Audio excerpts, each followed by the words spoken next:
Nous avons le plaisir d'accueillir Mona Heuvring, Eivind Hofstad-Evjemo, René Christiansen et Vigdis Hjorth pour cette soirée autour de ces 4 figures de la littérature norvégienne contemporaine. Et je tiens à remercier des personnes sans qui cet événement n'aurait pas été possible. Tout d'abord, je tiens à remercier Elisabeth Biscay de la Maison des écrivains étrangers et traducteurs de Saint-Nazaire pour vraiment son implication pour l'organisation au long cours de cette soirée littéraire. Je tiens aussi à remercier l'ambassade royale de Norvège en les personnes de Helen Jørgensen et Else Catherine Martins ici présentes qui ont été extrêmement impliquées elles aussi, extrêmement réactives, qui donc ont pu faire en sorte que cette soirée ait lieu en dépit des multiples vicissitudes de ces derniers mois.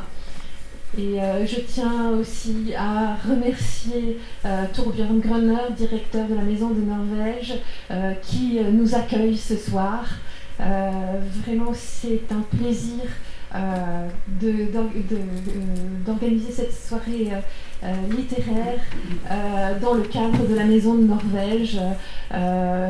Donc cette soirée littéraire aura un petit peu à certains égards l'aspect d'une conversation au coin du feu, même si le foyer est éteint, mais c'est quelque chose, un cadre qui est extrêmement favorable aux échanges et à la découverte de la littérature norvégienne contemporaine par le public français. Donc je laisse la parole à Vigdis Hjorth, à René Christiansen, Eivind Hofstad-Evjemo et Mona Heuvring, avec le concours d'Hélène Hervieux pour l'interprétation. Et je laisse la parole aussi à Norbert Charny qui animera les débats. Et je voudrais enfin passer la parole. Merci. Oui, je vais présenter un peu la manifestation. Donc ces écrivains norvégiens sont invités par la Maison des écrivains étrangers et des traducteurs dans le cadre d'une rencontre littéraire internationale annuelle qui s'appelle Meeting.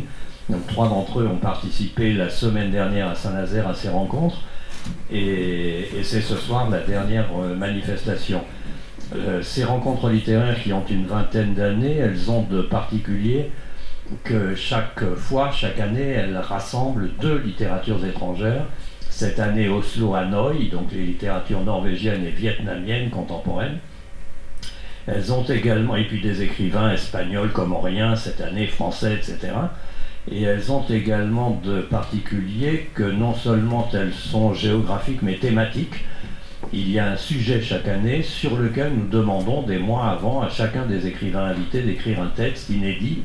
Cette année, le sujet c'était la vie des langues. Voilà.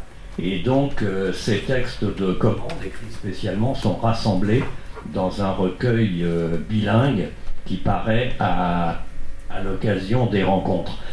Ces rencontres, elles existent depuis une vingtaine d'années. La Maison des écrivains étrangers et des traducteurs, elle, existe depuis bientôt 35 ans. Et c'est principalement un lieu de résidence d'écrivains étrangers tout au long de l'année. Et j'espère que l'un ou l'autre, ou l'une ou l'autre des écrivains norvégiens, éventuellement poseront leur candidature pour venir pendant 2 mois en résidence dans cette maison, mais peut-être qu'Hélène Hervieux se chargera de l'invitation. Voilà.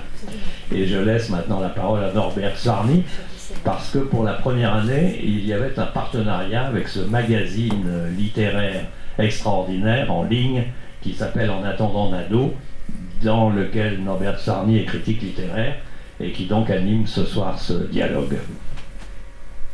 Merci beaucoup.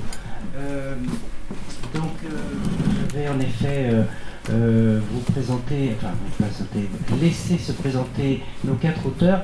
J'ai même prévu de parler le moins possible parce que notre temps est malgré tout limité et je tiens à les entendre tous les 4. Et je vais passer assez rapidement sur la présentation de chacun. Je vais leur laisser le soin aussi de se présenter parce que l'une des constantes, l'un des aspects importants de leur biographie ou bibliographie, j'ai des problèmes de micro, c'est pas... D'accord.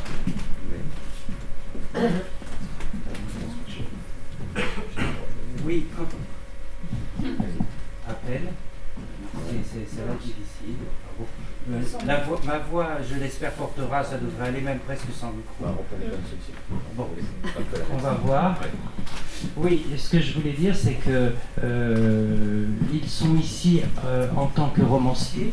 Les livres dont ils vont parler sont des romans, mais il y a une dimension poétique assez forte. Alors, je me permets quand même de les présenter à travers les derniers livres que nous pouvons lire et auquel j'ai consacré un article dans En attendant Nado, justement pour annoncer au moment où le meeting débutait vendredi dernier. Donc dans l'ordre des présences, vous avez Vigdis Hjorth, dont le roman vient de paraître au début du mois de novembre pour Héritage et Milieu. À côté de Vigdis, Eyvind dont le roman est paru chez Grasset. Vous n'êtes pas venu au monde pour rester seul. Il a paru, je crois, il y a 2 ans ou 3 ans. Vous me corrigerez. Nous avons à côté de Eyvind Rune Christiansen pour Fanny et le mystère de la forêt en deuil, roman aussi paru chez Libella il y a environ 3-4 ans. Et enfin, un roman qui est paru en septembre de Mona Heuvring, parce que Vénus a frôlé un cyclamen le jour de ma naissance. Voilà pour vous les présenter rapidement. Donc ce sont aussi, comme je le disais, ils sont aussi poètes. Je pense que j'ai prévu une question sur ce sujet-là, parce que c'est une dimension de leur œuvre qui est importante. Et ce que je propose, même si je n'ai pas un goût particulier pour les quiz et les devinettes, c'est de leur demander de résumer leur livre, mais pour les orienter, pour les aider. Je suis parti de quelques mots que Hélène va traduire parce que j'aurais du mal à le faire moi-même en norvégien, et même en anglais j'ai eu du mal. Alors, de façon fort arbitraire, je commence par Rune. Et Rune, vous allez devoir vous débrouiller avec un cerf, un clou, un blaireau, mouchette, les deuils et les rencontres. For dere, han har presentert dere som dere har skjønt. Det virker ikke. Neida, kanskje behøver jeg det ikke. Jeg vet ikke om dere behøver det, men han har presentert dere, og så synes han skal forsøke å snakke minimalt, men vil gjerne at dere skal selv snakke om deres bøker. Og han begynner med deg, Rune, og for å hjelpe deg å snakke om din bok, eller fatte det sammen, så foreslår han noen ord. Du kan velge noen av dem, og alle. En hjort, en spiker, en grevling, mosjett, savn, eller sorg, og møter. Du velger hva du vil, men... Prøver mikrofonen igjen. Jeg regner med at jeg da kan snakke norsk, og så tar du det derfra. Ja, bra. Ja, da kan jeg begynne med hjorten. Det er da begynner jeg med en liten anekdote for mange år siden. Vil du at jeg skal stoppe litt innimellom, så at du henger med? Ikke sant? Da begynner jeg med en liten anekdote. Du har commencé par une anecdote? Ja. For mange år siden, i barndommen, så var jeg på besøk hos en kamerat. Vi kom fra skolen, og han hadde en hund. Oui, c'est après l'école, je suis allée voir un camarade qui avait un chien. Og den hunden befant seg i annen etasje i et hus. Og den var da så glad for å se kameraten min komme hjem, at den hoppet ut fra annen etasje. Et ce chien était si heureux de voir mon camarade de classe rentrer de l'école qu'il a sauté du premier étage où il se trouvait. Donc je l'ai vu sauter du premier étage. Ja. Og vi var alene, vi to guttene var alene i det huset, og hun var så skadet at vi måtte ta livet av den. Et nous étions seuls, ce camarade et moi, dans cette maison, et le chien a été si blessé qu'il a fallu l'euthanasier. Det var en traumatisk tid. Vi måtte ta livet av den, og vi måtte finne et redskap. Vi fant en stor stein. Oui, quand j'ai euthanasié, c'était pas ça, il a fallu le tuer. Et c'était vraiment extrêmement dramatique, et nous avons fini par trouver une grosse pierre. Den hendelsen har jeg hatt med meg flere tiår, og den dukket opp som en idé da jeg begynte på romanen om Fanny. Oui, cet événement dramatique m'a poursuivi pendant des décennies, et je suis partie de cette image, enfin de cet événement, quand j'ai commencé à travailler sur mon roman Fanny et le mystère de la forêt andale. Da gjorde jeg det om, brukte det som en slags motiv for åpning på romanen. Som en slags motiv, et bilde. Donc ça a été une image, un motif qu'il a utilisé pour ouvrir son roman. Da forandret jeg da til det som var det første stikkordet, altså en hjort. J'ai transformé ce chien en, le premier mot dont on a parlé, c'est-à-dire un cerf. Det ble også for meg et gyldig bilde på Fannys situasjon. Hun mister sine foreldre hver 17 år. Vi kommer inn i romanen der hun er 19 år. Hun har levd alene i et lignende hus som det kameraten min bodde i. Ja.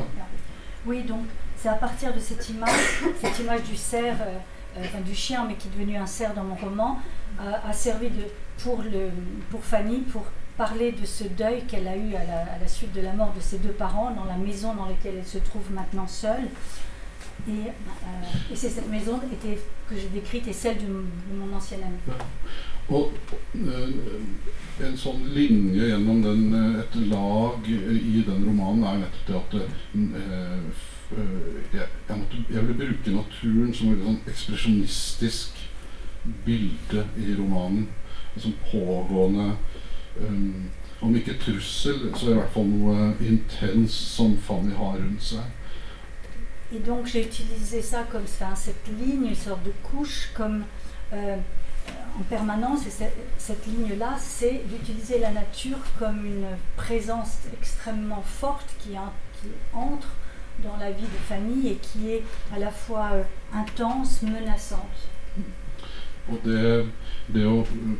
ideen om denne hjorten som jeg hadde med meg i livet, det var at naturen rett og slett trenger inn i Fanny sitt hus. Altså, det er naturen som kommer inn i huset hennes. L'idée de ce cerf, c'est vraiment de faire comprendre que la nature entre dans la maison, pénètre dans le cœur de la maison où habite Fanny. Og hun er da i en situasjon hvor hun blir tvunget av omsorg for å skåne dyret, må ta livet av den. Altså hun må på en måte ta livet av den naturen som kommer helt inn på kroppen. Et en quelque sorte, alors qu'elle est pleine de bienveillance pour cette nature, finalement, elle est obligée de témoigner cette bienveillance en tuant ce cerf, donc qui lui est si proche. Og det er også noe for å etablere det Fannys liv. Altså hun må klare seg selv, hun må ta store avgjørelser, og hun er veldig pragmatisk, og hun lever dette isolerte livet hvor selve livssituasjonen hennes, altså jeg trengte noe omkringliggende, vær, vind, vinter, omgivelser til å på et eller annet vis speile hennes situasjon, hennes veldig praktiske liv. Oui, Madame Breuiller, je suis désolée. Oui, donc cela établit pour moi, cet événement établit vraiment la force dramatique du livre, où Fanny vit seule, très isolée. Elle a une vie très pragmatique, elle fait des choses pratiques. Et j'avais vraiment besoin de cette présence forte de la nature sous forme du temps qu'il fait, sous la forme du vent, sous la forme de l'hiver. Et tous ces éléments naturels reflètent ses états intérieurs. Bare avslutte med å si det. For min del er at jeg leter alltid, altså språket for meg en type verktøy. Jeg bruker språket til å skape en slags gyldig visuelt rom, omgivelser, skape det visuelle, sette det visuelle i scene. Oui, je conclurai en disant que quand j'écris, je cherche à ce que la langue comme outil permette de créer un espace visuel qui soit valable, enfin qui tienne la route.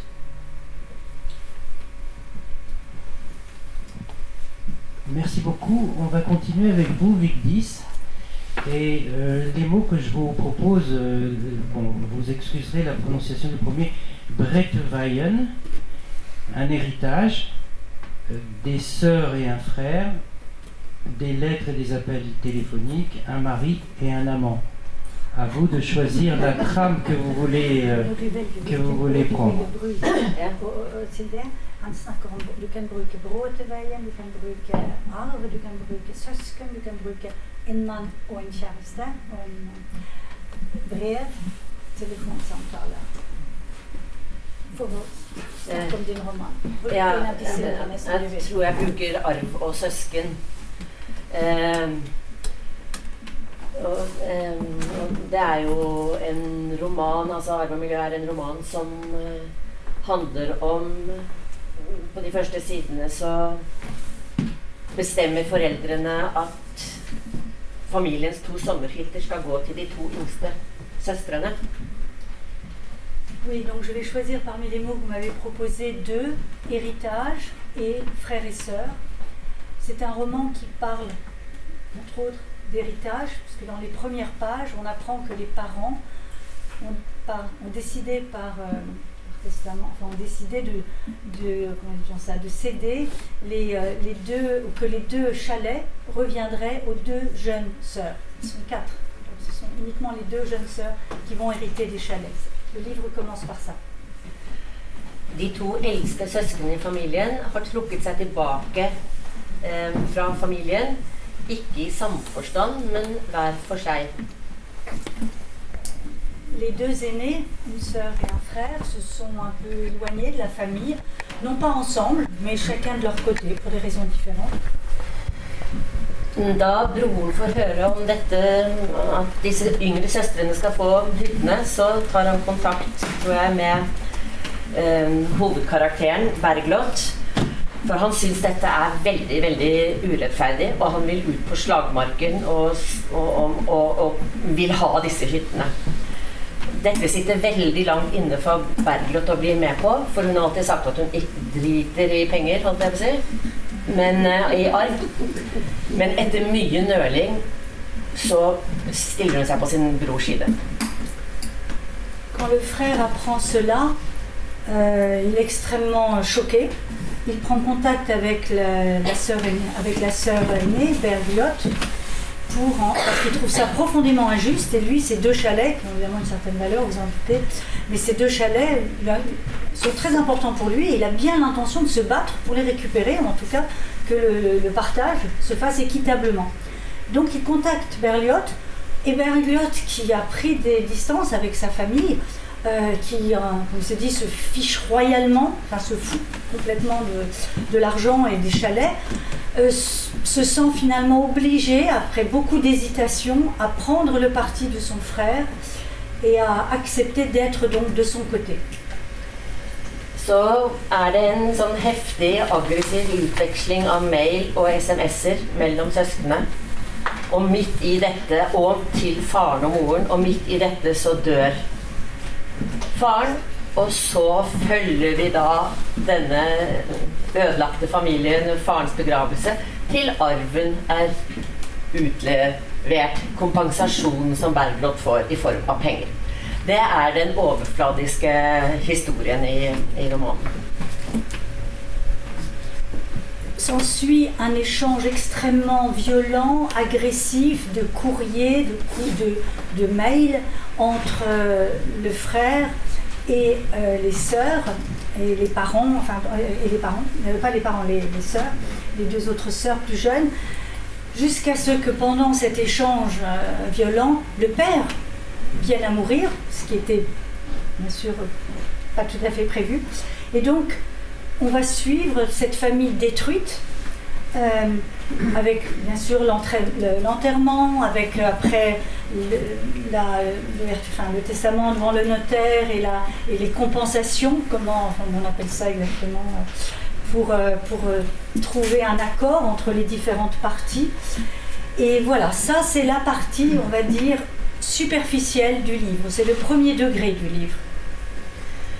På et dypere nivå så handler det vel om at den krangelen som kan oppstå når arv skal utleveres eller fordeles, ofte handler om dypere ting, om at man har ulike historier om hva slags familie man har vokst opp i.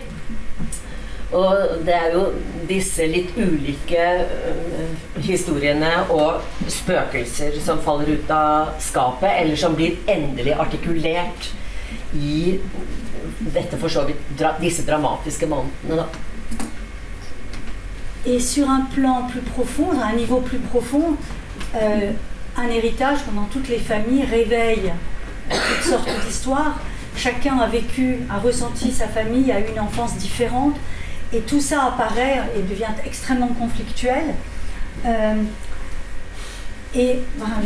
Oui, donc c'est brusquement tous les conflits qui ont été sous-jacents à cette histoire d'héritage ou qui ont été sous-jacents à toute cette famille reviennent à la surface, mais de manière beaucoup plus articulée, beaucoup plus précise, et provoquent. Enfin, c'est le deuxième niveau, beaucoup plus grave. Så da kan jeg si at avslutningsvis så kan jeg si at forut for alt dette så har det vært en situasjon i familien som forferdelig krevende, ville vært det for alle. Og det at en voksen datter sier til familien, ikke samlet, men via sin mor og sånn, far gjorde sånn og sånn med meg da jeg var liten. Faren sier, det gjorde jeg ikke. Tror dere jeg kunne ha gjort noe sånt? Hvis du bare sier det, så skal jeg avslutte med det, hvis du bare sier det først. Ja, c'est un peu difficile, mais moi je fais mon mieux.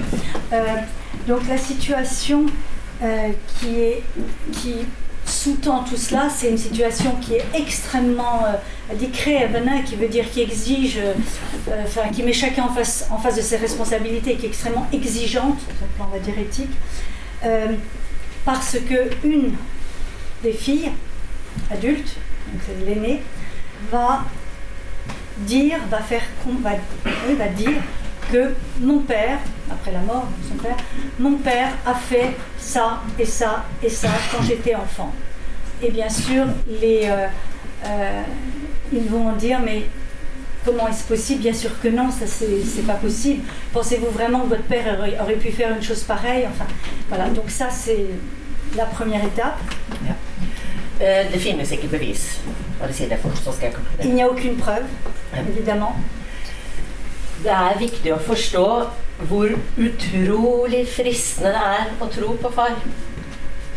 For hvis man velger å tro på datteren, hva skal man gjøre da? Kan mor fortsatt være gift med far? Kan man feire fars fødselsdag? Kan man feire jul? Skal man fortelle resten av familien? Hele familien vil gå i oppløsningen. Så det å tro på datteren så å si umulig. Så de velger å tro på faren for å redde stumpen av familien. Jeg mener at det egentlig et forståelig valg. Det til å forstå. Men jeg drøfter det på en måte i romanen. Det var det.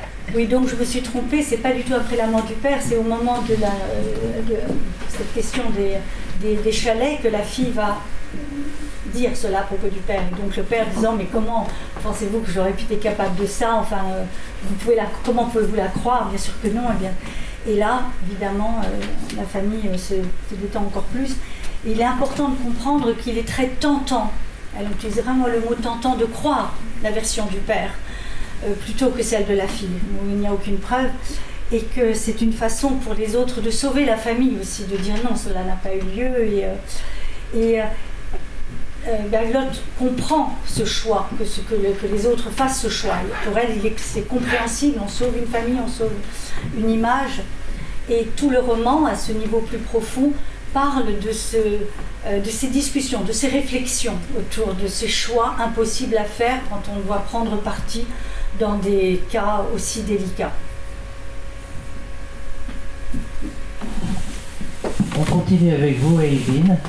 Et la série que je vous propose, c'est une voiture au siège vide, un endroit qui s'appelle Foldness, des personnages qui s'appellent Sela et Kim, et puis une expression que j'ai vue dans votre livre que j'ai trouvé très très belle pour désigner le deuil, je crois, un bateau lourd à manœuvrer, et puis enfin la présence de chats, et en particulier d'une chatte qui est tuée par un chien.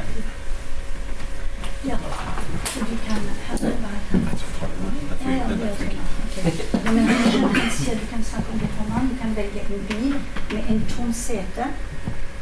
Du kan velge Foldness. Du kan velge Sela, Kim, og hva han synes er et veldig godt uttrykk for å snakke om sorg. En båt tom å manøvrere, står i boken på fransk. Og så kan du snakke om en katt, en mårskatt som ble drept.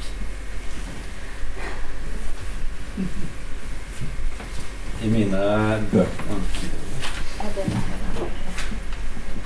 bøker så er det minst en katt. Dans tous mes livres, il y a au moins un chat. Det er umulig å ikke skrive om katter. J'ai beaucoup mal à ne pas parler des chats. Hvorfor de dukker opp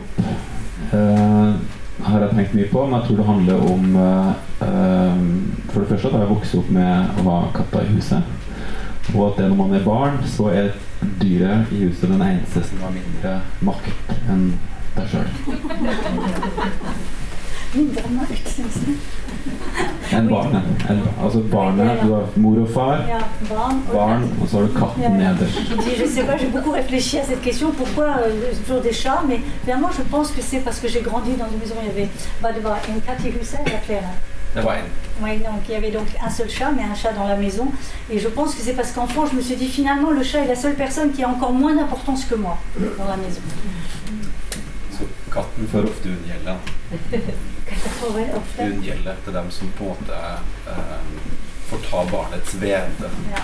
Donc en fait le chat est souvent celui sur qui tout retombe, quoi. Donc si l'enfant est en colère, c'est le chat qui prend.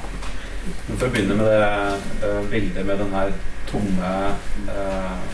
tomme bilen som du spør om, så starter romanen med at det ruller en bil med en tilhenger ned en liten gate i et norsk boligfelt. Pour reprendre l'image dont vous avez parlé, de la voiture avec un siège vide, mon roman s'ouvre par la scène suivante, une voiture avec une remorque entre dans une cité pavillonnaire, on va dire une petite ville, avec une remorque et avec un siège vide. De som kjører bilen, det er en mor og en far som har vært i Oslo og er på vei hjem for å begrave sitt barn som var drept på Utøya under den terrorhandlingen som skjedde i Norge i 2011.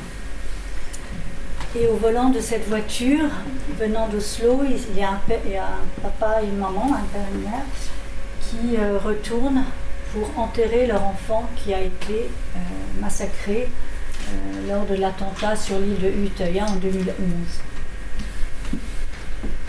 Det står et menneske og ser denne bilen komme inn over boligfeltet, og hun heter Sella. Oui, une personne voit ses voisins arriver avec cette remorque et cette femme s'appelle Sella. Og måten det skrevet på, at det oppstår en form for uvirkelighetsfølelse. Det er noen barn som spiller fotball like ved, og ballen blir hengende i løse lufta. Den bilen plutselig begynner å kjøre utrolig langsomt gjennom boligfeltet. Språket på en måte går inn i en voldsom forsinkelse, mens den her på mange måter sorgens kortesje kjører langsomt gjennom boligfeltet. Et j'ai essayé, par mon écriture, de faire comprendre le sentiment de profonde irréalité que va ressentir celle-là à la vue de cette voiture. Et pour ce faire, je décris des enfants qui jouent avec un ballon et le ballon qui soudain est suspendu en l'air, la voiture qui semble ralentir comme si c'était un cortège et tout d'un coup tout est comme retardé, une sorte d'étirement du temps. Det var mitt i den byen jeg vokste opp i, og i det boligfeltet har vokst opp som barn. Et par hus nedenfor der, så var det en gutt som ble skutt på Utøya. Le point de départ, c'est que là où j'ai grandi, vraiment dans le quartier où j'ai grandi, pas loin de chez moi, il y a un jeune garçon qui a été tué sur cette île, dans le camp de travail. Og når jeg begynte å jobbe med denne romanen, så ble det en undersøkelse, og på en måte for meg å møte denne unge gutten som jeg ikke kjent, gjennom å undersøke det her nabolaget på en litterær måte. Quand j'ai commencé à travailler, pour moi c'était une façon de rendre hommage à ce garçon, en tout cas d'être proche de lui et de travailler, d'essayer de comprendre ce qu'avait pu être ce voisinage.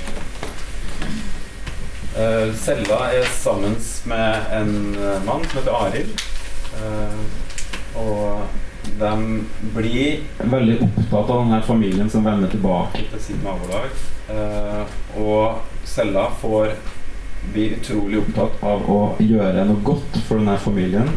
Hun blir besatt av å bake noen ting, ringe på døra og si «Jeg møter deres sorg.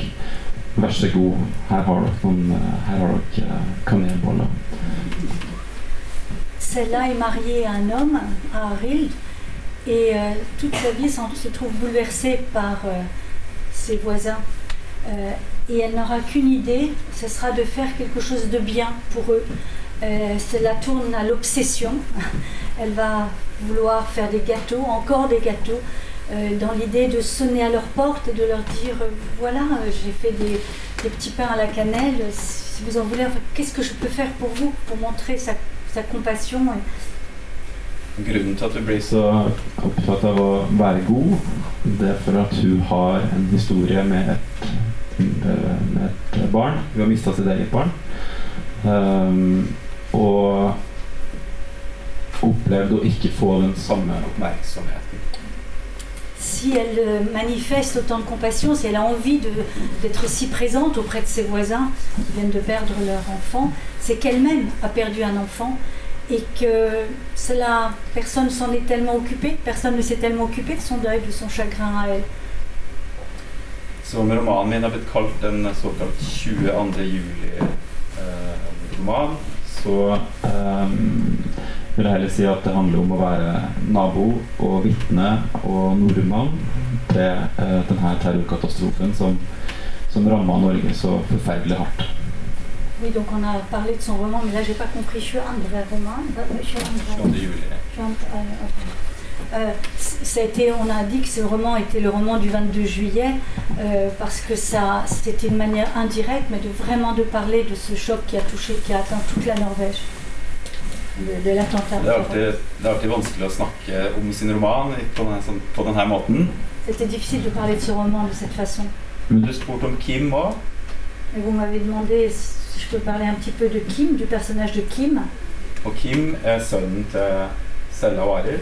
C'est le fils de Sella et Arild. Og hans forsvinning et nøkkelmotiv i romanen. Et sa disparition est un motif clé dans le roman.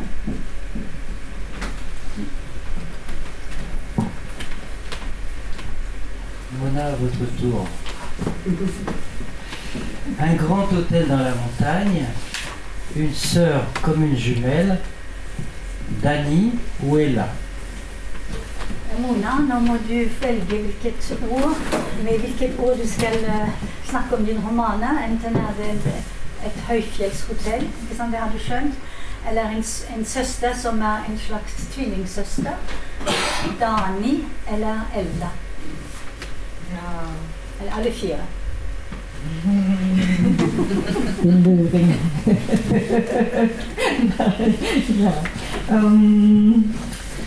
Jeg satt og tenkte på hvilke ord Nobel ville komme med til meg, faktisk.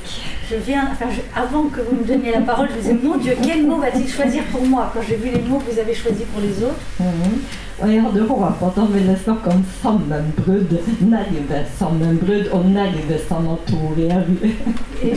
J'espérais ou je pensais que vous choisiriez comme mot la dépression nerveuse et un sanatorium pour se remettre d'une dépression.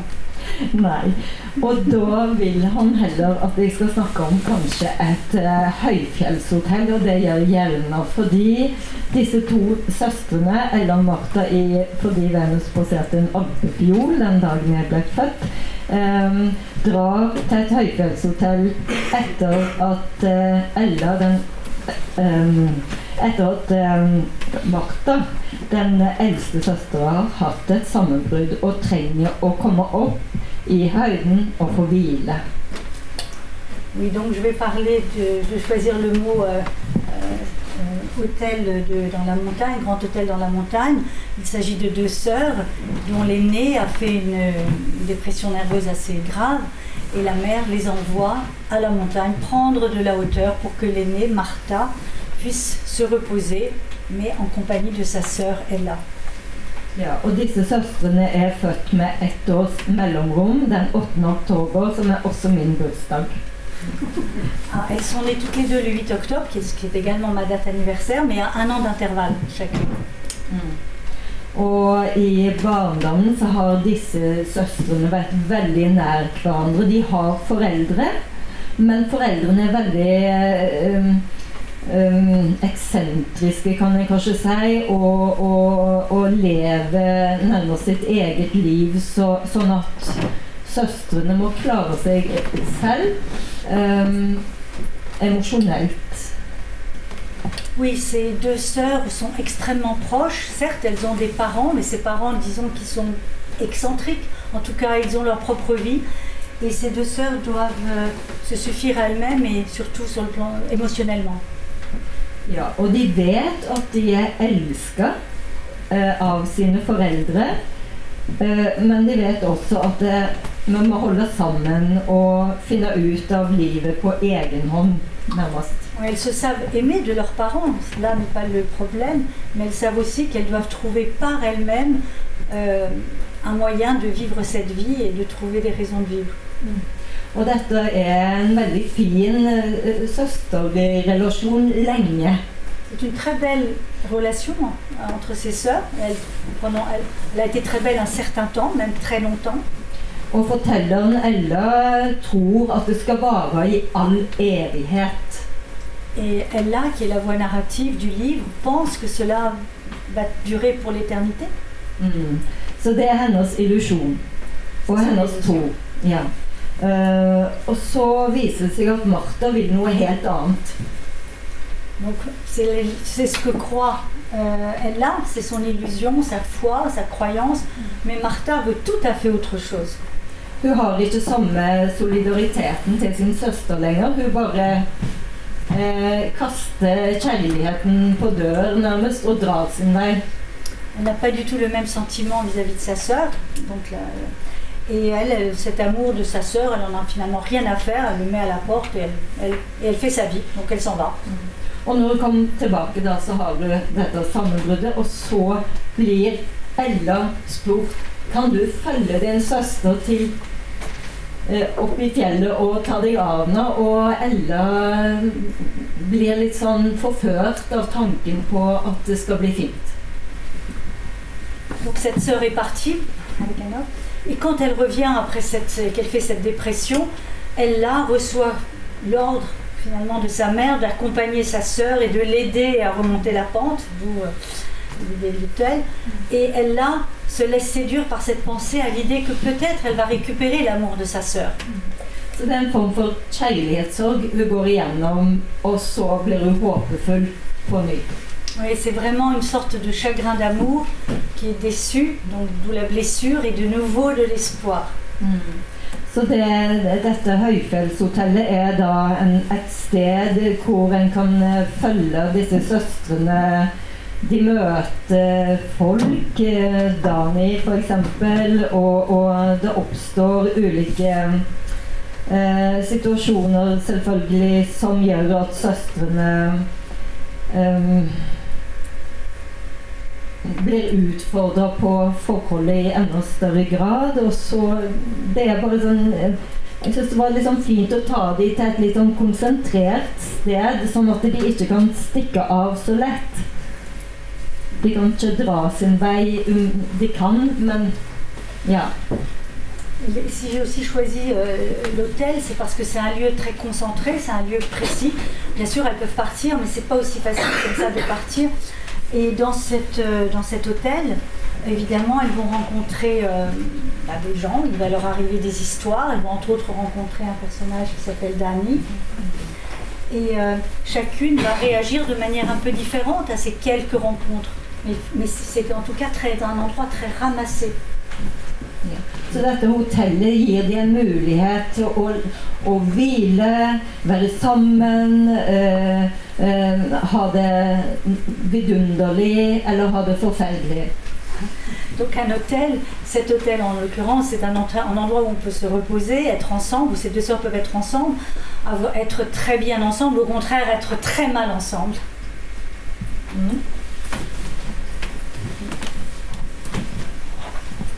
Merci beaucoup à vous quatre, vous vous êtes pas mal débrouillés. On va voir comment vous continuez.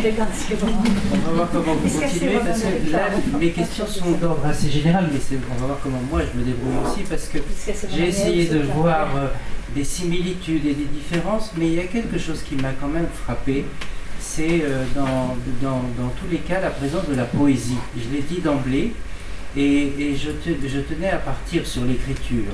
Alors chez vous, Rune, chez vous, Mona, c'est très très évident et cette présence de la poésie au sens où vraiment c'est aussi une activité que vous avez dans le reste de votre œuvre. Et Yvine, c'est un petit peu différent, mais malgré tout, il y a quelque chose de cet ordre-là aussi. Peut-être dans l'idée que le paysage est un état d'âme et Vigdis, je dirais à peu près la même chose, mais c'est à nuancer et puis surtout je vais vous laisser la parole.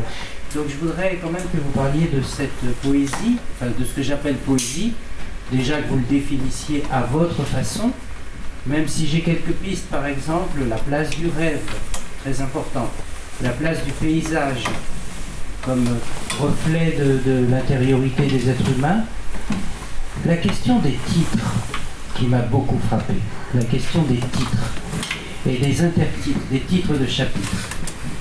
Je m'arrête là. Ah oui. Pour ceux qui comprennent.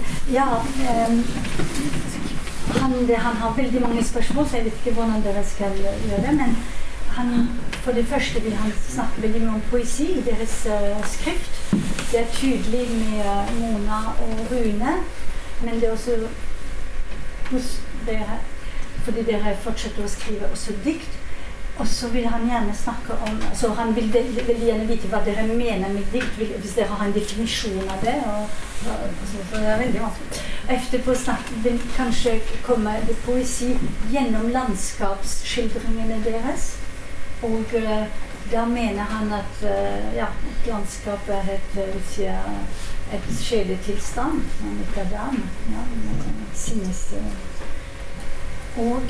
Men han vil også kunne snakke om hvor mye det drømmaktige er i deres romaner, og også det med titler. Det har så utrolig merkelige eller spennende titler.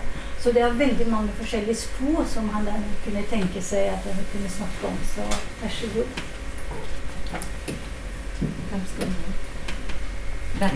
Jeg kan jo si litt i starten, for meg handler det om at når jeg startet som forfatter, så var det poesien som var sterkest, og det jeg reagerte på først, og det jeg begynte å lese først.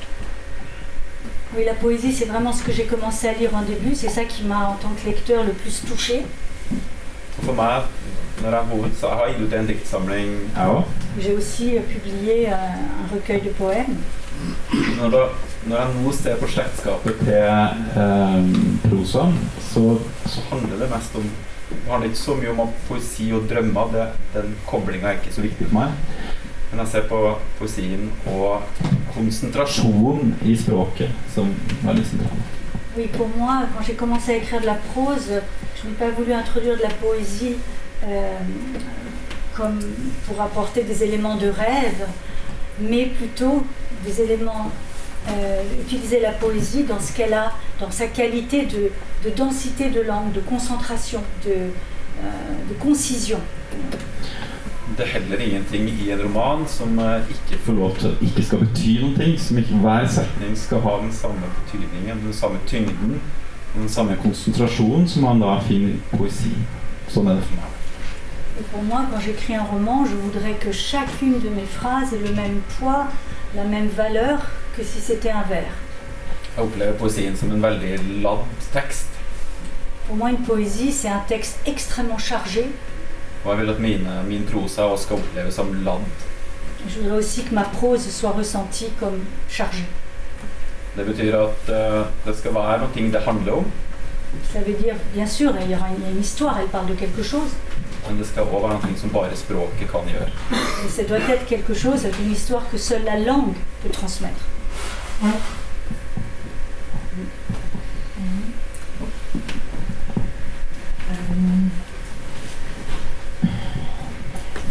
Det at jeg er poet er sånn underlig.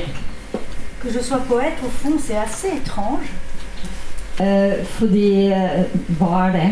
Parce qu'en fait, c'est quoi être poète? Ja. Og samtidig så vet jeg når jeg skriver poesi. Et en même temps, je suis consciente qu'à certains moments, j'écris de la poésie. Ja. Og for meg så er det jeg kommer fra et sted som jeg leste ikke poesi før jeg var ganske voksen. Et pourtant, je n'ai lu de la poésie que relativement tard, quand j'étais adulte. Jeg kunne et par dikt som jeg synes var vidunderlig når jeg gikk på skolen, som jeg lærte utenat. Oui, à l'école, on a bien sûr appris des poésies et que je connaissais par cœur, et ça, je les aimais beaucoup, évidemment.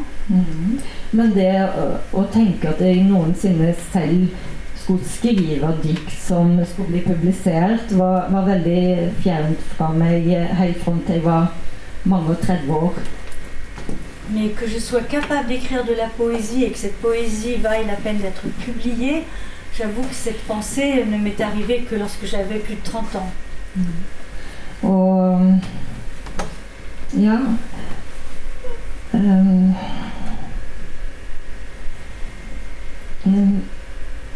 det er ingen sånn stor forskjell egentlig når jeg har ikke noen sånn verdivurdering på at poesien er bedre enn prosaen eller motsatt. De liksom lever sammen i livet mitt. Je ne porte aucun jugement de valeur sur la poésie ou sur la prose, comme quoi l'un serait mieux que l'autre ou plus intéressant que l'un que l'autre. Pour moi, ils ont la même valeur, ce sont des domaines écritures qui ont la même valeur. Og jeg skriver ofte dikt som jeg tenker på som miniatyrnoveller på en måte. Oui, et parfois j'écris des poèmes qui sont, selon moi, comme des petites nouvelles en miniature. Og når det gjelder landskap og sånn, som det ble spurt om, så tenker jeg i begynnelsen når jeg så skrev jeg mye om havet. Jeg kommer fra havet, fra vestkysten og fra en øy, så havet fulgte meg veldig lenge da. Quand j'ai commencé à écrire, vous avez parlé de paysage et c'est évident que venant de l'ouest de la Norvège, de la côte ouest, j'ai surtout pensé immédiatement à l'océan, à la mer. C'est là-dessus que j'ai eu envie d'écrire. Og det var ikke noe sånn balganskaisk, men havet ville bli med. Oui, c'est pas un choix, je me suis pas dit je vais écrire sur l'océan, mais l'océan est avec moi, je vis avec l'océan. Donc l'océan veut que j'écrive. Og så plutselig skrev jeg bok fra høyfjellet. Et celui-là, j'écris un livre sur le pelle haute montagne. Og disse landskapene kan en jo, de jo aktive i en som noe som enten en vil eller ikke konkret. Det ikke bare abstrakt, et landskap, et abstrakt bord igjen, så å si. Un paysage, il faut voir qu'en tout cas pour moi, un paysage c'est quelque chose qui vit, c'est quelque chose de très actif et c'est quelque chose qui décide, qui a sa propre volonté en quelque sorte. C'est très concret et ça vit en moi. Så fiksjonens velsignelse finnes både i poesien og prosaen da. Là, tu voyais très bien. Pour François, c'est fiksjonens velsignelse. C'est la bénédiction, c'est ça que je cherchais. Donc la bénédiction, il faut quand même, c'est un très beau mot qu'elle a employé. Je tente de savourer, en fait, c'est comment en français.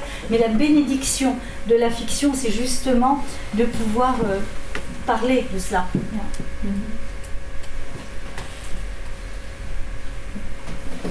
Ah bah, j'ai goûté la gueule.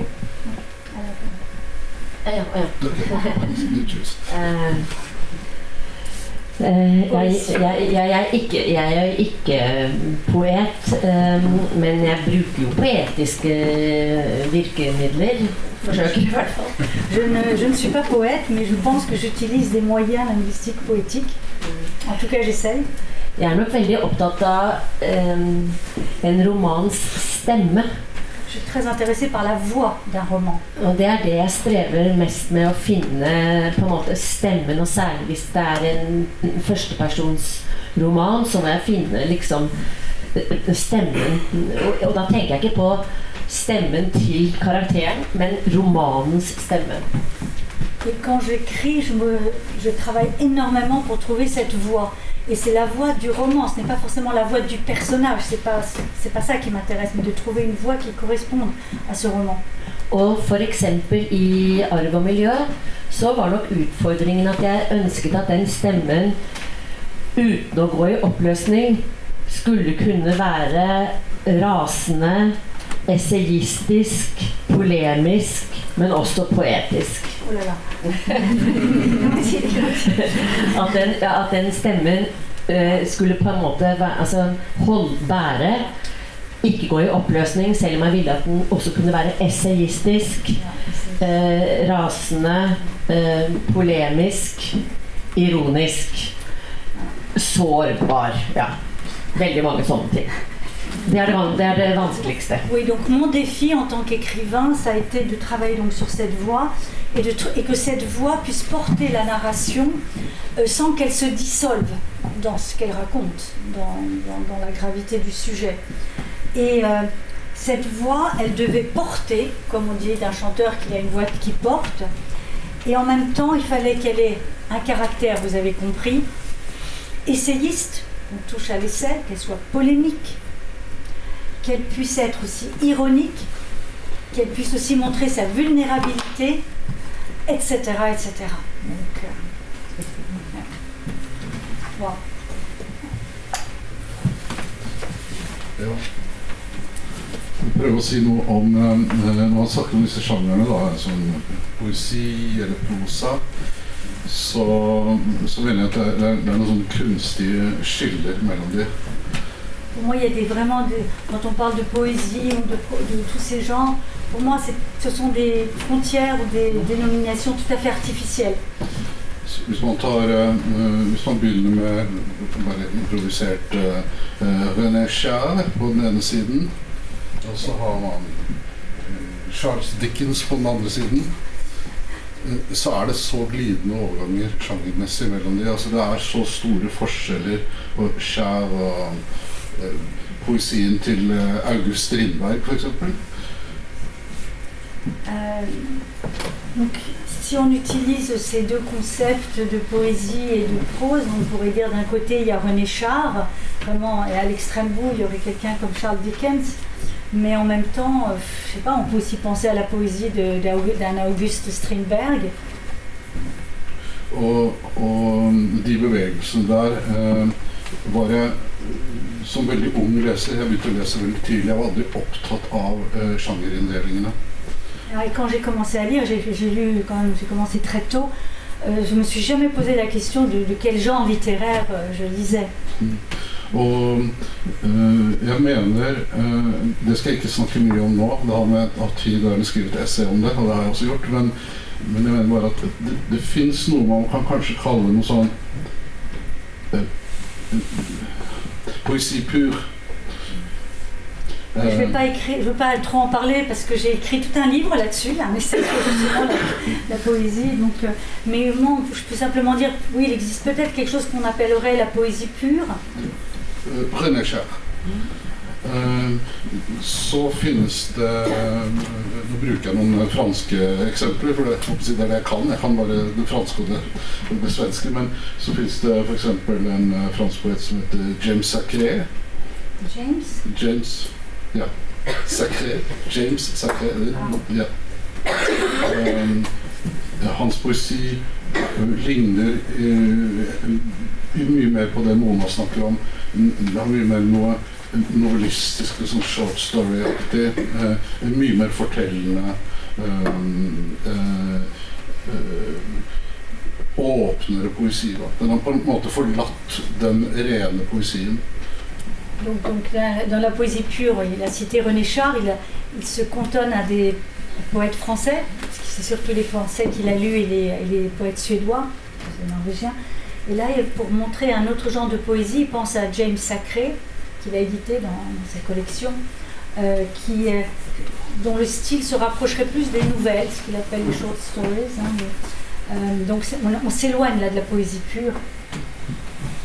I egenskriving så beveget jeg meg ganske raskt mot det jeg vil kalle prosadiktet. Dans mon écriture, je me suis rapproché assez rapidement de ce que j'appellerais une prose poétique, ou des poèmes en prose. Og det arbeidet lignet mye mer på det å skrive og bevege seg meg inn i romanen. Voilà, et donc quand j'ai commencé à écrire ces poèmes en prose, finalement le passage a été assez naturel vers la prose. Litt skjematisk vil jeg si at det intellektuelle arbeidet med skrivingen er språklig.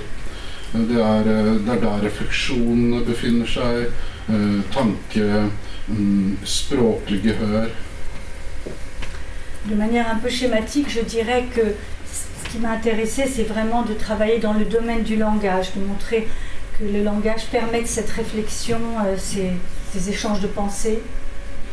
Mens det emosjonelle for meg i en roman, og også dikt, det kommer for min del, dette er ikke noen regler som finnes utenfor mitt hode nødvendigvis, men det er å nettopp som jeg sa, bygge opp det visuelle rommet. Og det kan være ganske banalt, altså det kan være snø, regn, sol, altså vær, landskap. Der kommer landskapene inn. Så landskapene, beskrivelsen av landskapene er mye mer emosjonelt og mye mer knyttet til den atmosfæren og kanskje også det filmatiske som jeg er opptatt av også når jeg skriver. Det visuelle i det minste. Alors l'émotion, par contre, l'émotion pour moi dans un poème ou dans un roman, je la travaille, ou en tout cas je la trouve dans la construction de l'espace visuel dont je parlais au début. Alors ça peut être un espace visuel tout à fait banal, ça peut être de décrire la neige, l'hiver, le vent, le temps qu'il fait. En tout cas, c'est de créer ce paysage par la langue, et de manière un peu filmique, enfin ça va vraiment des images très fortes. C'est là que pour moi il y a l'émotion. Og jeg ble ganske tidlig leste jeg også en fransk hovedsakelig dramatiker, Jean Giraudoux. Og den kombinasjonen av mytologi og modernitet, tragedie og komedie i samme setting, det traff meg veldig, veldig sterkt. Og det har påvirket skrivingen min.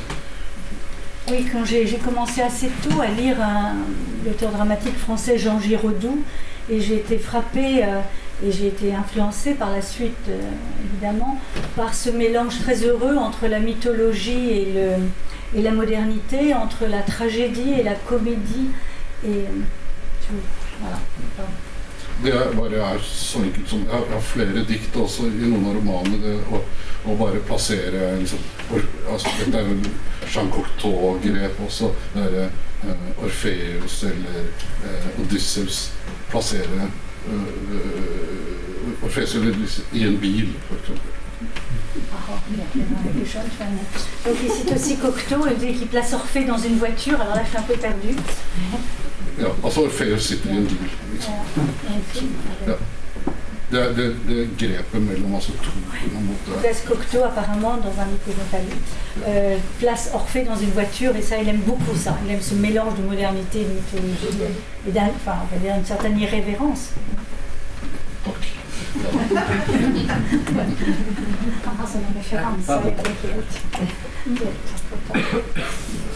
Jeg bare si det, for at det som jeg synes er litt fint av det at Rune Kristiansen har jo vært redaktør for en gjendiktningsserie på forlaget sitt Oktober.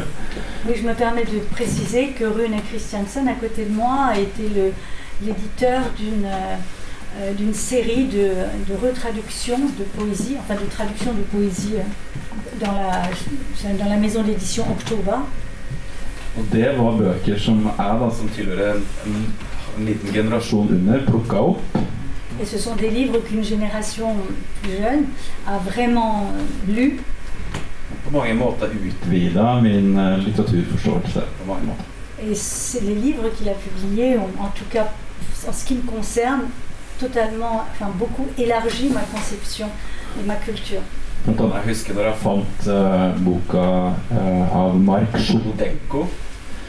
Je sais que quand j'ai découvert les poèmes de Mark Chodolenko dans sa collection, som formet veldig min smak og stil i forhold til det vi nettopp snakker om her, det poetiske og det prosaiske, og det ikke prosaiske, men prosa, poesi. Oui, c'est quand j'ai découvert les poèmes de Mark Chodolenko, c'est là vraiment, j'ai vraiment ressenti ça, cette fascination entre la prose, ce qui est prosaïque et ce qui est poétique. Ça formait à la fois mon goût et mon style. Og den boka fant jeg i en sånn boks for kasserte bøker på mitt lokale bibliotek i 1999. Ja, jeg husker ikke, men hva J'ai trouvé ce livre de poésie dans une caisse de livres qui allait partir au pilon, en tout cas en 99. Så Rune har nettopp vært en person som har vært lansert og presentert bøker som har vært viktig nettopp i diskusjonen, samtalen rundt poesi og prosa i Norge. Rune har vært en sentral figur i lanseringen av ulike forfattere. Rune a été une personnalité très très importante pour renouveler un peu en tout cas la diffusion de la poésie, puisque à son catalogue, il suffit de taper donc chez Oktober, la série qu'il a dirigée, ça a vraiment eu énormément d'influence auprès des jeunes, et je voulais lui rendre cet hommage. Du spør om titel. Jeg synes bare jeg skal si at jeg synes jeg har fått en mye vakrere titel på fransk enn jeg har på norsk. Je voudrais juste dire que je trouve que mon titre, le titre de mon livre en français est beaucoup plus joli que le titre en norvégien. Den typisk mer poetisk enn den kanskje litt tørre norske tittelen. Il est en tout cas beaucoup plus poétique que le titre norvégien, beaucoup plus sec. Velkommen til oss. Ja. Je ne sais pas si Rune, si vous êtes toujours éditeur, mais je crois qu'il y a un nom qu'on a cité encore à Saint-Nazaire et que vous pouvez éditer en norvégien, c'est Celia Oudar, parce que visiblement Celia Oudar c'est presque un nom de code entre nous qui est lié à Saint-Nazaire. Celia Oudar. Men jeg håper du fortsetter å være forlegger, og du kan kanskje utgi Celia Oudar som et kodenavn mellom dere. Mange av dere kjenner. Har min kjære forlegger her påstående. Vi får se. Et mon éditeur en face dans cette salle, donc nous allons voir. Très bien. Je voudrais poser une question qui est assez large, qui concerne la Norvège. Parce que c'est un pays qu'à la fois on connaît très très bien et très mal. C'est-à-dire que tous les pays, je veux dire qu'on a des clichés, on a des images, et on se le représente, par exemple, je vous propose quelques clichés, mais je voudrais que vous en discutiez, un modèle politique, un modèle social. Vigdis, en vous lisant, j'étais très frappé par ces deux personnages qui s'appellent Bo et Astrid, qui sont très actifs dans les résolutions de conflits, qui sont des médiateurs. Et puis évidemment, ce pays, c'est aussi celui de Utøya. Vous en parlez, Eivind, 2 fois au moins, page 99 et 160. Et puis à un moment, quand vous devez nommer l'assassin, vous dites 0, un trou noir. Donc j'aimerais que vous nous parliez de ce pays qui est à la fois connu, reconnu internationalement, pour les raisons que j'ai dites, et très méconnu.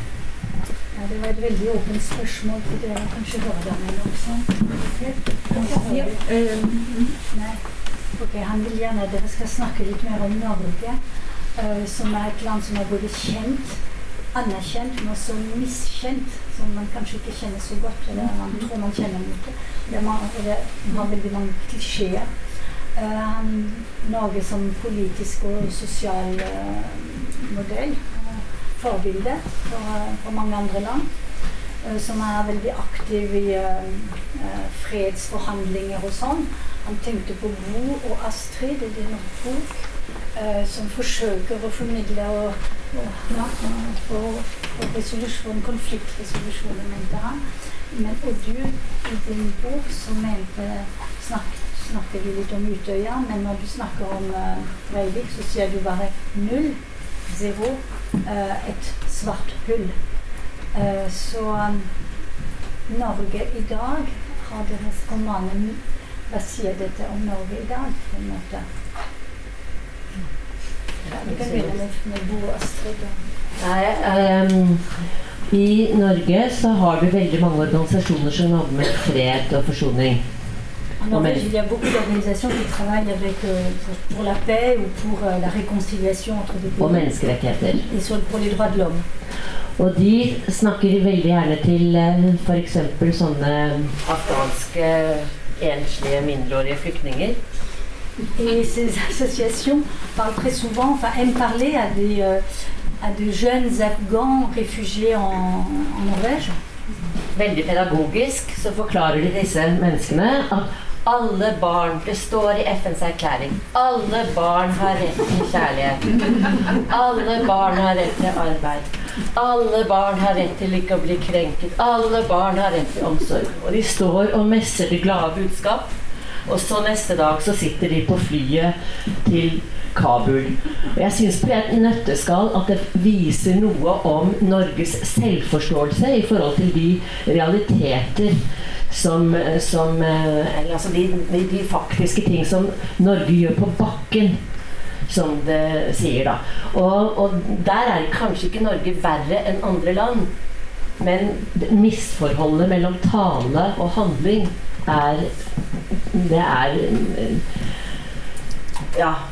jeg synes det krevende. Je crois que vous aurez compris que avec des critiques, en tout cas, ces organisations des droits de l'homme qui vont voir ces enfants réfugiés afghans en leur disant mais vous avez le droit qu'on s'occupe de vous, vous avez le droit de ceci, vous avez le droit de...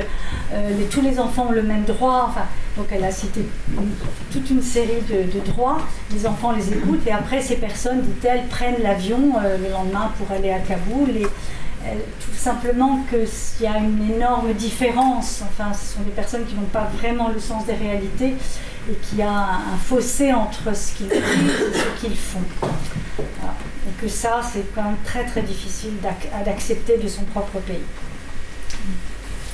Jeg tenker man kan si noen ting om Norge basert litt på måten vi reagerte og løst terrorhandlingen som så brått rammet av Norge. Je pense qu'on peut parler de la Norvège, en tout cas j'ai envie de parler de ça, de revoir comment la Norvège a réagi à cet attentat, une extrême violence qui a touché la Norvège. Norge stolt av sin evne til å være diplomatisk og La Norvège est fière de sa capacité à être diplomate. Og det skaper, sånn som jeg ser det, en viss form for konfliktskyhet som har skumle konsekvenser. Et cette qualité a malheureusement un envers, qui est la peur du conflit, de tout faire pour éviter le conflit. Et cela a des conséquences assez terribles. En følelse som ikke var akta eller respektert I Norge etter terrorkatastrofen var for eksempel vrede og hat. Des sentiments qui n'ont pas eu le droit de citer après l'attentat. C'était par exemple la colère ou la haine. Donc ça, on n'avait absolument pas le droit d'en parler, pas le droit de les évoquer.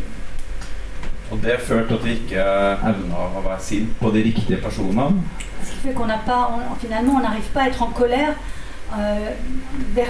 pour les bonnes personnes, envers les bonnes personnes. Og de riktige partiene. Et envers le Fortida, et entre les partis, et vis-à-vis aussi des partis politiques. On n'arrive pas à exprimer notre colère vis-à-vis des partis politiques. Og vi da etter en høyreekstrem terrorhandling ender med å få ikke en høyreekstrem regjering, så en sterkt høyrevridd regjering rett etterpå. Et finalement, la conséquence, c'est qu'on a eu, après ces attentats, un gouvernement politique beaucoup plus à droite.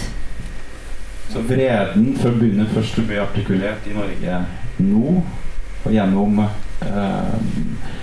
traumatiserte unge politikertalenter som har underminert sine egne følelser for å holde på den norske balansen, eller den norske kontrollen over situasjonen. Et finalement, ce n'est que très récemment, par la parole de jeunes politiciens traumatisés, parce que c'était des jeunes travaillistes qui ont été touchés, et là les survivants d'autres sont maintenant arrivés au pouvoir, ou en tout cas ont continué la politique, et c'est par leurs paroles réelles que la Norvège maintenant peut dire certaines choses et retrouver une forme, dit-il, de contrôle ou d'équilibre.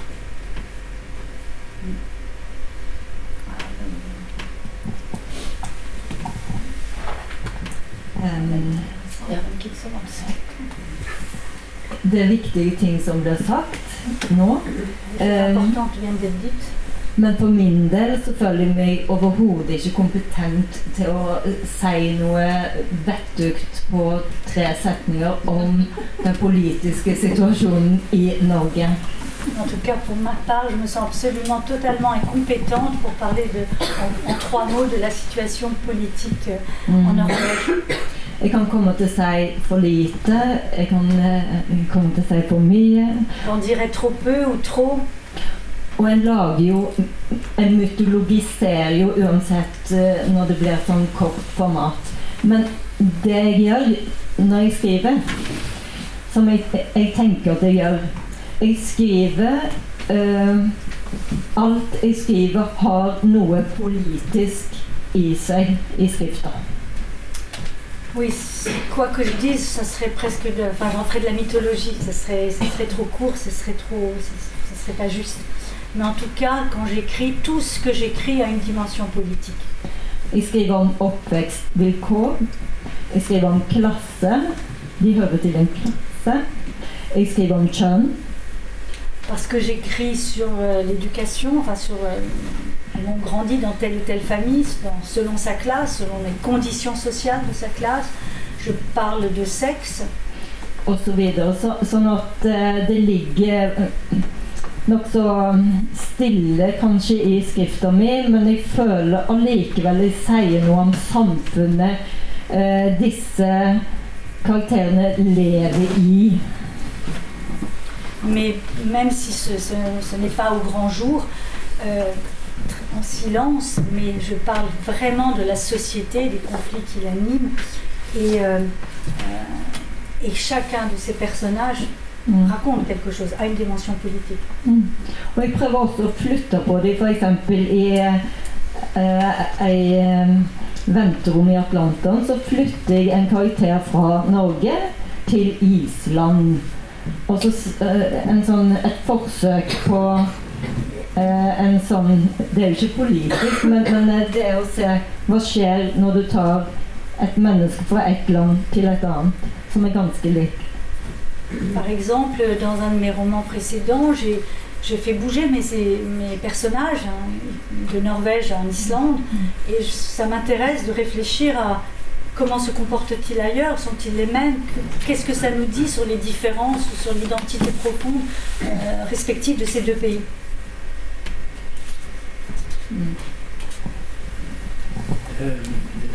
Ce que vous venez de dire, Mona, me renvoie peut-être aussi à cette question plus globale de la famille, parce que dans vos romans, dans tous vos romans, la famille joue un rôle essentiel. Alors Vigdis, c'est les conflits, Eyvind, c'est la mort, le deuil, la disparition, Rune, c'est la disparition, là aussi, la mort, et puis en même temps la reconstruction d'une jeune fille seule.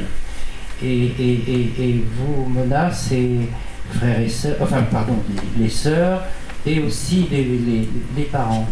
Et il est vrai, là aussi, c'est un autre cliché que forcément, quand on pense à la Scandinavie, parce que là j'ai envie de lier ça aussi à la Suède, d'une certaine manière, la famille joue un rôle particulier. Je ne saurais pas dire s'il est spécialement scandinave, ça serait un peu bête, c'est universel. Mais il y a quelque chose de ça, peut-être parce que ma référence c'est Fanny et Alexandre de Bergman. Mais j'aimerais que vous parliez de cette question de la famille, même si vous avez été amené déjà à en dire des mots. Qu'est-ce que c'est que la famille? En référence à Fanny og Alexander, så det er universelt, det er ikke bare nordisk, men ja. Ja, altså alle har familie. Tout le monde a une famille. Enten vi vil eller ei. Qu'on le veuille ou non. Og i mine bøker så skriver jeg ofte om en fraværende far eller mor, noen de er døde eller de er langt borte, ja. Dans mon cas, j'écris souvent, je parle souvent de familles où un père ou une mère sont absentes, soit ils sont morts, soit ils sont loin. Og all sorg og skade og alt savn. Et j'aime parler, j'aime m'analyser tout le chagrin de ces situations, tout le manque qu'on peut sentir. Ja, og da kan en se, det familien sin skyld? Et j'aime me poser la question, est-ce que c'est la faute de la famille? Eller det jeg som ikke fungerer i familien?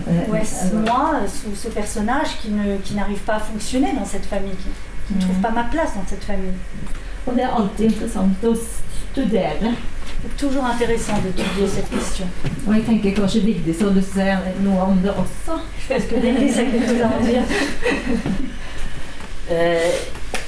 Ja, altså først si at den mekanismen som Eivind snakket om, at etter 22. juli så det noen som på en måte må bære prisen for at forsoning og fred skal råde. Og det en mekanisme. Ja, du kan vel si det for Ja, det veldig fort.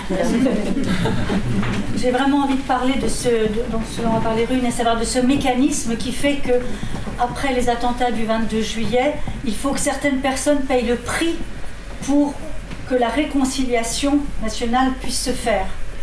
Og denne mekanismen gjelder også veldig ofte I familien. Et c'est les mêmes mécanismes qui sont aussi à l'œuvre dans une famille. At noen av og til blir bedt om, kan ikke du la være å komme med dette ubehagelige, fordi nå skal vi ha det hyggelig. Où on va dire à un membre de la famille, est-ce que tu peux pas arrêter de parler de ça? Écoute, là on va essayer de passer un bon moment ensemble, alors s'il te plaît, tu te tais. Og det tror jeg at jeg har belegg for å si at alle vi fire skriver når vi skriver om nære relasjoner, samtidig om mekanismer som også gjelder I samfunnet, også det internasjonale samfunnet. Je pense pouvoir dire que nous quatre qui sommes ici autour de la table, quand nous parlons des relations proches dans une famille, en fait on parle de relations, de ce mécanisme, donc de conflit et de faire taire certaines personnes pour que tout se passe bien. On retrouve ces mécanismes à l'œuvre autant dans notre société norvégienne, mais aussi bien dans d'autres sociétés internationales. Enfin, c'est au niveau international, ce sont les mêmes choses qui se passent. Il ne faut pas faire de vagues. À un moment, il ne faut pas faire de vagues et certaines personnes doivent en subir les conséquences pour que les autres aillent mieux. Voilà. Jeg prøver så kort som mulig å si noe om en slags kombinasjon av det første spørsmålet om tilstanden I Norge og dette med familien og Vigdis bandt det fint sammen. Det tilhører hverandre som temaer og sånn I våre liv selvfølgelig. Men jeg jo enig I alt som sagt, men samtidig så jeg sånn altså jeg klassebevisst. Jeg vokste opp som en arbeiderklassegutt. Ikke sant? Faren min jobbet på fabrikk. Donc, je suis d'accord avec tout ce qui a été dit et en même temps j'ai envie de préciser que moi j'ai grandi dans un milieu ouvrier, mon père travaillait à l'usine.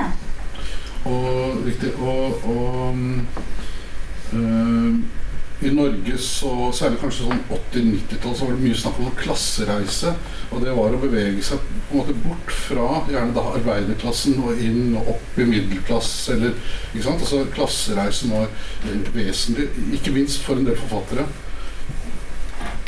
Et dans les années 80 et 90, on a commencé à parler d'un klassereise, qui veut dire voyage de classe. Alors c'est pas les classes vertes, hein, c'est pas du tout ça, c'est un voyage de changer de classe. On dirait de devenir transclasse, on dirait aujourd'hui presque. Et c'était très important pour nous, ce concept, de savoir qu'on allait peut-être changer de classe sociale. For meg var det aldri noe jeg ønsket. Jeg en arbeiderklassegutt, men litteraturen, filmen, reisene, det var på en måte hele min utdannelse. En tout cas, moi, j'avais pas envie de changer de classe. Par contre, j'avais tout à fait envie et j'étais attirée par la littérature, les films, les voyages, ce qu'on appelle la culture. Enfin, c'est ça là, ce qui me permettait de me former. Jeg vokste da også opp I Norden, 60-70-tallet, altså jeg vokste opp I et område I verden som ble politisk sett var styrt av det som kalles sosialdemokratiet. Et dans les années 60-70, donc j'ai grandi dans le Nord, dans un système politique qu'on appelait à l'époque la social-démocratie. Det var I min barndom, min ungdomstid, var en utrolig følelse av trygghet, samhørighet. De sécurité, trygghet, c'est vraiment le mot intraduisible, je trouve, je ne sais pas si vous avez des idées, mais de dire c'est qu'on se sent en sécurité, c'est un pays où on se sentait bien, où on se sentait en sécurité. J'ai grandi dans ce climat-là. Og heller ikke så store avstander mellom fattigdom og rikdom og sånt. Det var et slags også et slags økonomisk og politisk fellesskap. Il y avait une sorte de communauté entre à la fois économique et sociale. Il y avait très peu de différence entre les très pauvres ou les très riches. Il y avait pas, ça n'existait pas. Il y avait peu de différence entre tous ces différentes classes sociales. Et il y avait ce sentiment qu'on faisait tous partie d'un seul pays, d'un seul et même pays. Det som er problematisk for meg nå i Norge og i verden og Europa er jo sosialdemokratienes sammenbrudd. Et pour moi, ce qui est problématique, c'est cette faille, c'est cette chute de la social-démocratie. Det er også fellesskapenes og solidaritetens sammenbrudd. C'est-à-dire, quand je dis la chute ou la faille de la social-démocratie, c'est la perte de ce sentiment de solidarité et de sentiment de communauté, de faire partie d'un seul et même pays qu'il y avait avant. Det gjelder også Norge, ikke sant? Altså det er skjedd også i Norge, og Norge er blitt et bitte lite, veldig nyrikt land. Nyrikt land. Nouveau riche, pardon. J'entends nul, en fait c'est nouveau riche. C'est-à-dire que la Norvège, le problème de la Norvège, c'est que c'est devenu un tout petit pays. Bon, ça reste un grand pays, mais c'est un petit pays, mais nouveau riche. Og avstanden, de økonomiske avstanden, klasseforskjellene har økt, vil jeg påstå, ekstremt. Avec donc, par conséquence, avec d'énormes différences maintenant sur le plan économique et financier. Donc, différence de classe sociale, différence de moyens. Un politisk tale. C'était un discours politique, vous aurez compris. Jeg vil si det at det er altså Norge har jo på en måte blitt en nasjon som forbindes med sin rikdom. Mais la Norvège est devenue maintenant, dans le monde, une nation qu'on associe à la richesse. Og vi har noe ting som heter det norske oljefondet. Et on a ce qu'on appelle le fonds du pétrole. Hvis du går inn på det norske oljefondet.no. Si on va sur le site oljefond.no, c'est ce site du fonds pétrolier. Så får du se et stort tall. Vous trouverez un énorme chiffre. Og det tallet flimrer foran deg på siden. Et ce chiffre donc scintille, enfin bouge tout le temps. Så hele Norges befolkning kan få til å se hvor rik de på ça permet aux Norvégiens de savoir leur richesse, qu'est-ce qu'ils possèdent, en combien de millions, de milliards. Akkurat nå så det på 12 000 milliarder kroner. Det Actuellement, c'est 12 000 milliards de couronnes. Så Norge har like mye penger på bok som andre land har i gjeld. På bok? Ja, i banken.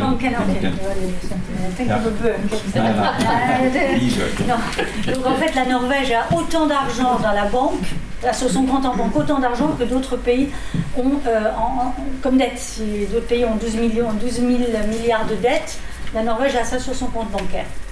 Og den norske statsøkonomien gikk totalt tørrskodd gjennom koronakrisen. Et donc l'économie norvégienne dans son ensemble a traversé la crise du Covid sans aucun encombre. Og for dem som kommer til Oslo, jeg og Rune har allerede snakket om den nye arkitekturen du har fått i Oslo sentrum. Je pense que Rune vous a déjà parlé peut-être de la nouvelle architecture que nous avons à Oslo maintenant.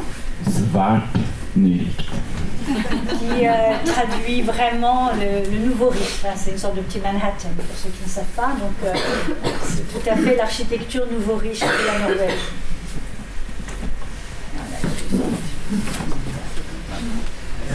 Je me tourne vers Anna. On a encore un petit peu de temps. Oui, tout à fait. D'accord. Donc je vais peut-être vous poser une dernière question quand même, avant que la salle éventuellement ne puisse vous imposer. J'ai été frappé, vous savez, quand on lit, on fait toujours des associations et on lit avec d'autres livres en tête et des films, etc. Rune, vous êtes très explicite. Par exemple, vous citez Fanny Ardant, vous citez Bernanos. Mona, vous citez Stefan Zweig. À Yvine, ce sont plutôt des images cinématographiques qui me viennent. Il y a peut-être des références littéraires derrière, mais il y a des images de cinéma.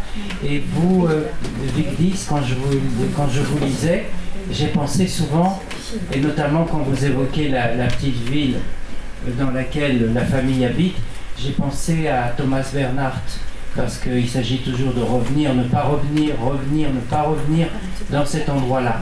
Donc j'aimerais savoir, au-delà de ces références qui sont les vôtres, justement quel est l'arrière-plan de comment est-ce que quand on est écrivain norvégien, on écrit avec la littérature ou le cinéma dans le monde.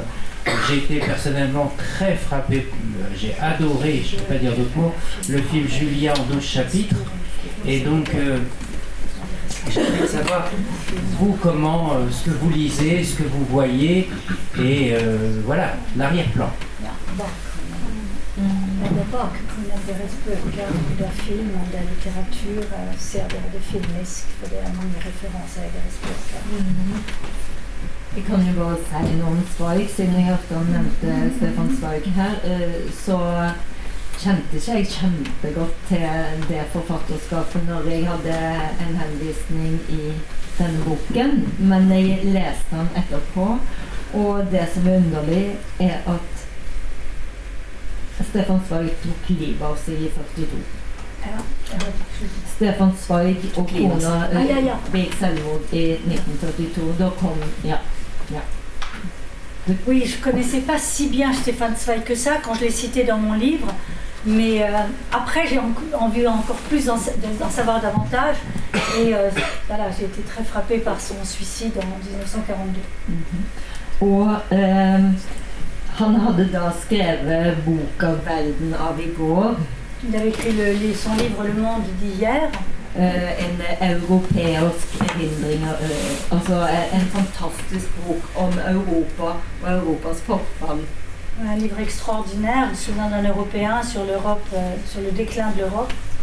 Og da er det veldig underlig at jeg har det med I denne boken. Et c'est assez curieux que finalement il soit présent dans ce livre-ci. Samtidig så har det med en sånn livsfølelse å gjøre. Et en même temps, si j'ai parlé de lui, c'est parce que j'ai un sentiment de vie extrême. Og denne henvisningen føler jeg blir sterkere og sterkere logisk for meg. Et j'ai l'impression que cette référence à Stefan Zweig est de plus en plus naturelle, évidente pour moi au fur et à mesure du livre. Fordi disse jentene, disse kvinnene, lever I en veldig verden vakre. Parce que mes personnages, ces deux femmes, vivent dans un monde qui est un peu en déséquilibre, un monde chancelant. Så det den her verden trøtt. Donc c'est vraiment cette idée du monde, que le monde est là, LAS.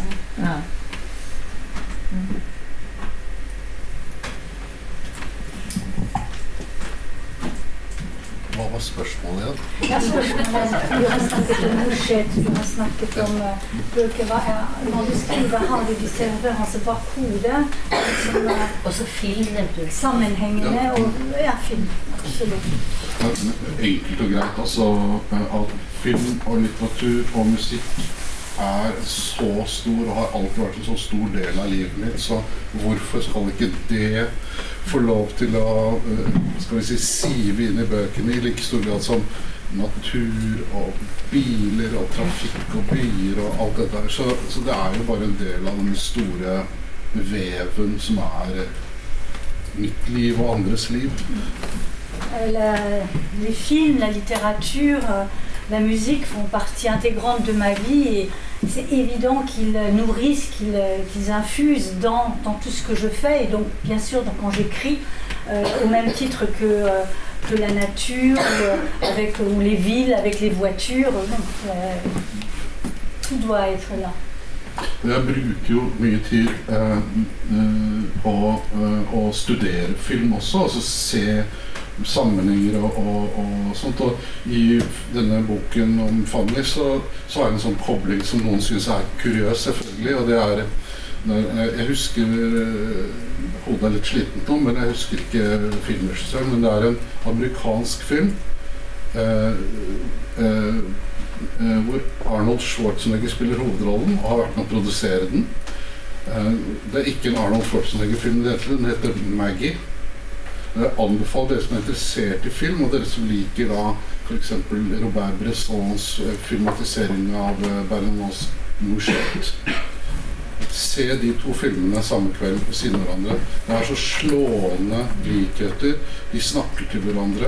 Og man skulle nesten tro, og det skulle ikke forundre om det er sant, at Arnold Schwarzenegger har sett Robert Bressons Mouchette. Maggie og Mouchette sammen er fantastiske filmer de har sett opp mot hverandre. Oui, Brunet tient à parler de deux films, puisqu'il est question des influences du cinéma. Il a passé beaucoup de temps à étudier des films, pas seulement de la littérature, et ça l'intéresse de voir les liens, les rappels, les échos d'un film à l'autre.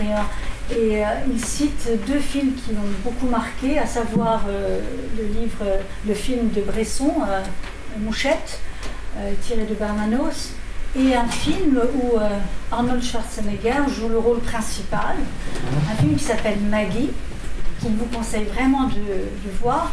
Et en les voyant, il se dit, voyez-les le même jour si vous pouvez.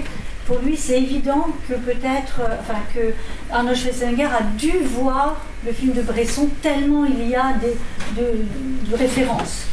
Donc c'est ça qui l'intéresse dans le cinéma.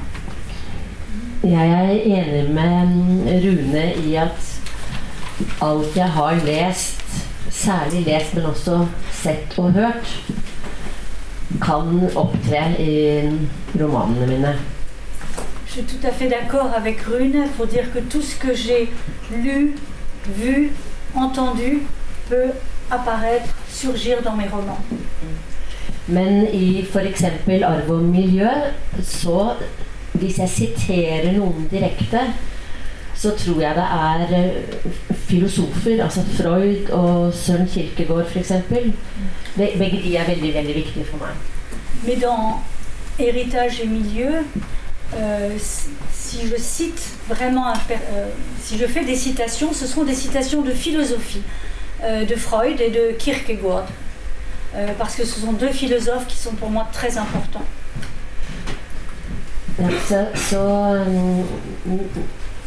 Men når jeg skriver, så altså alt kan blande seg inn, men jeg prøver jo virkelig ikke å skrive meg opp mot enkeltforfattere i det hele tatt. Altså det gjør jeg ikke, da vil jeg heller legge det inn.